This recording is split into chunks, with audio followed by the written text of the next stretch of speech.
નમસ્કાર દર્શક મિત્રો, ધી લોકસત્તા શોમાં આપનું સ્વાગત છે। 2019ની લોકસભાની ચૂંટણીની સરખામણીમાં 2024માં મહારાષ્ટ્રમાં ભાજપને ભારે નુકસાન થયું છે અને આ ચૂંટણીમાં એકનાથ શિંદેની શિવસેનાની સાથ, જ્યારે અજિત પવારની એનસીપીને એક બેઠક મળી છે અને હવે લોકસભાના પરિણામો બાદ વિધાનસભાની ચૂંટણી પહેલા મહારાષ્ટ્રના રાજકારણમાં ફરી એકવાર મોટી હલચલ જોવા મળી રહી છે, જેના કારણે ભાજપને ઝાટકા પર ઝાટકા મળી રહ્યા છે।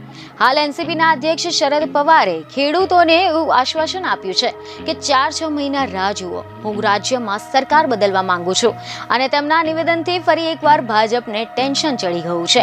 મીડિયા રિપોર્ટ અનુસાર એવી માહિતી મળી રહી છે કે ઉદ્ધવ ઠાકરે અને શરદ પવારે પોતાની પાર્ટીઓના નેતાઓ, પદાધિકારીઓ અને કાર્યકરોને વિધાનસભા ચૂંટણીની તૈયારી કરવા માટે આદેશ આપી દીધા છે, જે અંતર્ગત શરદ પવારે તો જનતાની વચ્ચે જવાનું પણ શરૂ કરી નાખ્યું છે।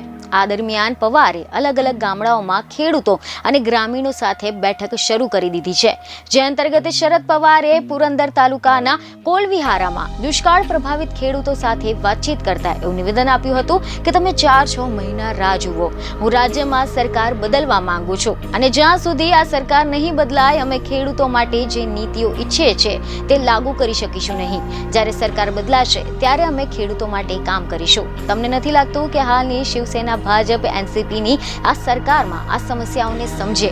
જો અમારી માંગણીઓ પર ધ્યાન ન આપવામાં આવ્યું તો આગામી 4 થી 6 મહિનામાં નીતિ નિર્માણનો હક અમને સોંપી દેવો જોઈએ। બીજને ખબરો સાથે ફરી મળીશું। ધન્યવાદ।